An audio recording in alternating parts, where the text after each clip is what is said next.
Hey Black Spaces fans, this is Todd. If you like what you hear, please like, share, and subscribe to help Black Spaces thrive. Spoiler alert, maybe watch Ahsoka episode 4 before listening to me. I've heard some very popular Star Wars commentators say Ahsoka episode 4 was too slow in its build-up to Sabine succumbing to the dark side. I disagree. Before you watch what promises to be an epic episode 5, let's review the 21 big clues, all the great foreshadowing to Sabine's betrayal in episode 4, entitled Fallen Jedi. Clue number 1. With the Star Wars intro, Sabine's Mandalorian helmet is framed in red, the color of the evil Sith. Ahsoka, Sabine, and Huang have crash-landed on the planet Cetos. They are hiding from Morgan, Baylan, and Shin until they can effect repairs. Sabine is trying to contact the New Republic flagship, Home One, and General Harrisandula for assistance in stopping their enemies from using a hypership, the Eye of Sion, before traveling to the galaxy where Grand Admiral Thrawn and Jedi Padawan Ezra have both been trapped. See the Star Wars Rebel episode where Ezra entraps himself and the Grand Admiral Thrawn's ship in the tentacles of the Purgle, creatures who hyperwarp them both into a distant galaxy. Sabine has a conversation with Ahsoka outside the ship. Ahsoka states the stakes are high now, that the enemy has the map and a means to transport to the galaxy where Grand Admiral and their friend Ezra have been trapped.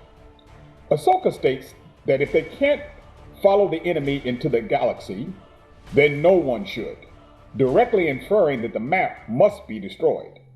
Clue number 2. Sabine is visibly distressed about trapping her dear friend Ezra in that galaxy with Thrawn. Ahsoka says it's better to strand their friend Ezra forever than permitting Thrawn to return as, quote, heir to the Empire, Timothy Zahn's book. Sabine says that they had best find the ground base where Morgan and Baylan are using a spherical map to calculate the coordinates to that galaxy, and doesn't respond to Ahsoka. Clue number 3.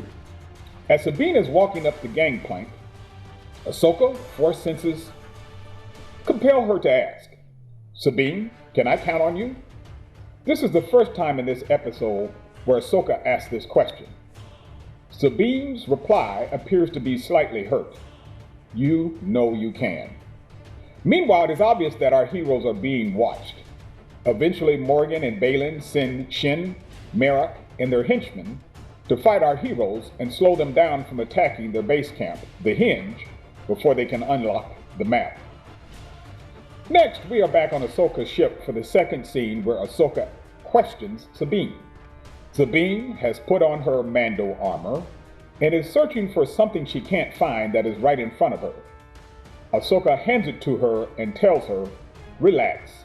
Sabine chuckles and tells Ahsoka, don't worry about me. Ahsoka says, I'm not. Clue number 4. But Ahsoka replies, should I be? Sabine asks, what? Ahsoka repeats herself, worried.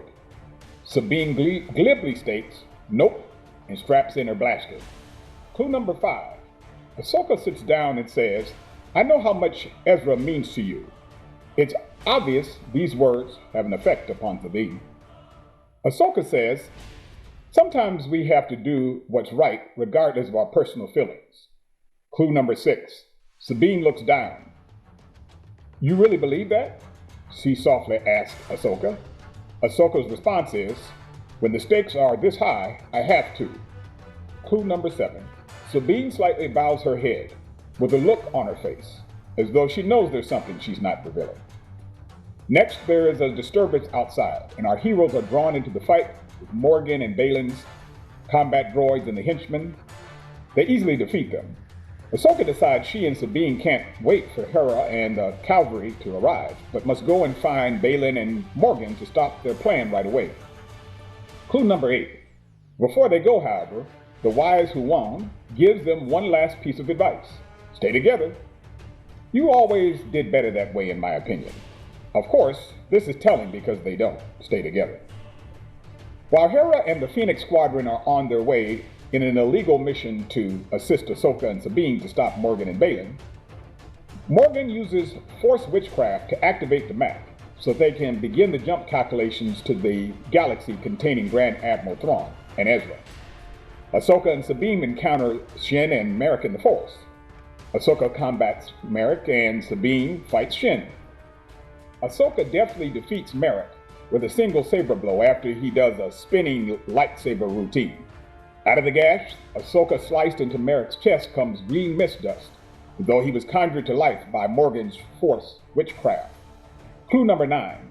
I find it fascinating, however, that Sabine tells her master, "Go, get the map, I've got this," purposefully separating them despite Huang's advice. Likely remembering her own advice to Sabine about not letting one's emotional attachments get in the way, Ahsoka runs off toward Baylan and Morgan. Clue number 10. Shin glowers at Sabine and says, "You'll regret this decision." Back at the Hinge base camp, Morgan says to Baylan, "Protect the map until I send for you." Ahsoka arrives to find a hooded Baylan sitting as though he is expecting her. There's lots of intriguing dialogue between them and then a showdown and fight between Ahsoka and Baylan. Clue number 11.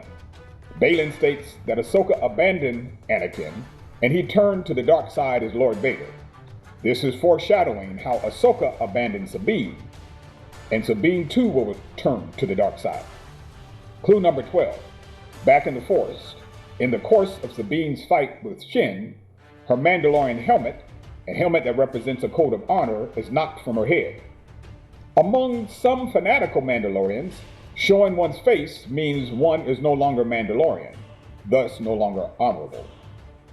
Back at the Hinge base camp, Ahsoka, in the course of the fight with Baylan, grabs the map. It scorches her hand and she drops it, but she temporarily stops the calculation process. Clue number 13. In order to escape with Sabine, Shin creates a smokescreen as though the dark side will cloud Sabine's vision, her path. When Shin arrives back at the Hinge without Sabine, Ahsoka sees Shin and thinks Sabine has been killed. Ahsoka, in a very un-Jedi-like manner, Force tosses Shin into a rock. This enrages Baylan, and he uses his outrage of his apprentice being hurt as a dark Force energy to beat Ahsoka.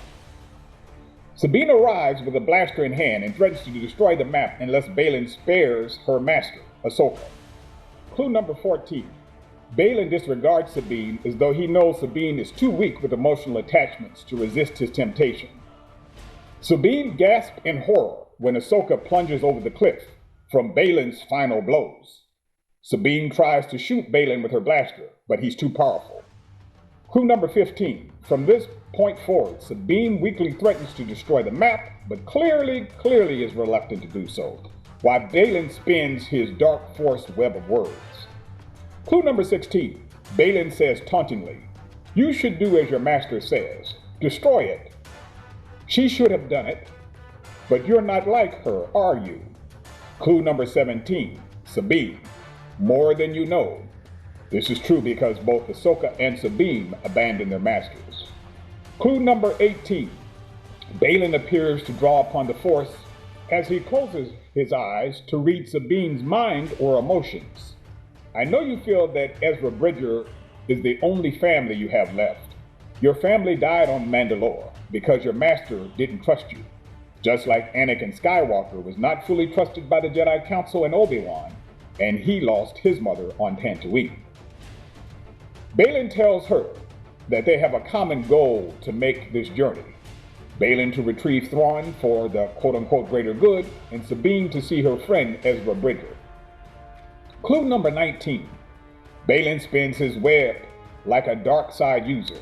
Come with me, like Darth Vader said to tempt Luke Skywalker.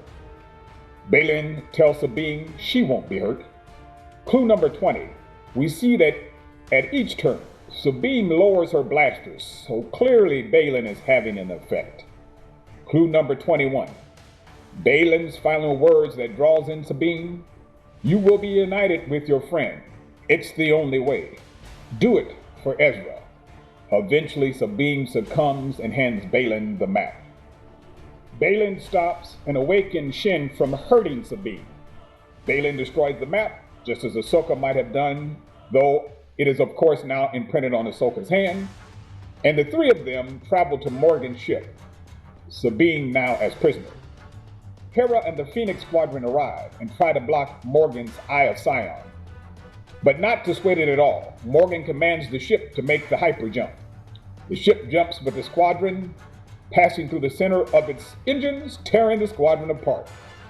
With Hera's ship in the hyper jump wake, the son of Hera, Jason, states, just like a Force user, that famous Han Solo line, "Mom, I've got a bad feeling about this." Ahsoka awakes, not having plunged to her death, but in the world between worlds, being greeted by what appears to be her old master, Anakin Skywalker, the ultimate fallen Jedi. What clues did I miss about Sabine's betrayal? Post your comments, and please like, share, and subscribe to help Black Spaces thrive.